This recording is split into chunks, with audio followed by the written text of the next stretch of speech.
வடகிழக்கு இந்தியாவின் பொருளாதார வளர்ச்சி மற்றும் முதலீட்டு வாய்ப்புகளை மேம்படுத்தும் நோக்கத்துடன் நடைபெற்ற எழுச்சிமிகு வடகிழக்கு முதலீட்டாளர்கள் உச்சி மாநாடு நேற்று வெற்றிகரமாக நிறைவடைந்தது. இந்த மாநாட்டை நேற்று முன்தினம் பிரதமர் நரேந்திர மோடி தொடங்கி வைத்தார். மாநாட்டின் நிறைவு விழாவில் பேசிய மத்திய தகவல் தொடர்புத்துறை மற்றும் வடகிழக்கு மேம்பாட்டுத்துறை அமைச்சரான ஜோதிராதித்ய சிந்தியா, இம்மாநாடு 4.3 லட்சம் கோடி ரூபாய் முதலீட்டை ஈர்த்துள்ளதாகவும், இது வடகிழக்கு பிராந்தியத்தை இந்தியாவின் அடுத்த பொருளாதார சக்தியாக மாற்றும் ஒரு முக்கியமான படியாக விளங்கும் என்றும் தெரிவித்தார்.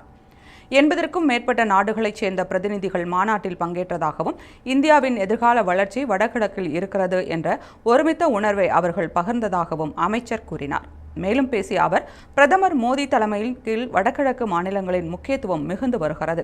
கடந்த 60 வருடங்களாக இப்பிராந்தியத்தின் பங்களிப்பு கண்ணியமாக இருந்தபோதும் அது முறையாக பயன்படுத்தப்படவில்லை. ஆனால் தற்போதைய மத்திய அரசு, குறிப்பாக பிரதமர் மோடி, இப்பிராந்தியத்தின் திறனையும் வாய்ப்புகளையும் புரிந்து அது சார்ந்த முன்னெடுப்புகளை எடுத்து வருவதாக தெரிவித்தார்.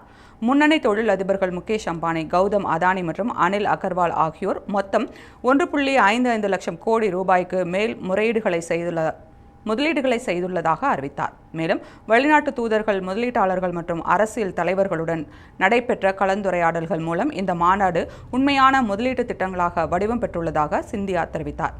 விழாவில் இணை அமைச்சர்கள், வெளிவிவகார இணை அமைச்சர்கள் மற்றும் மாநில அமைச்சர்களும் பங்கேற்றனர்.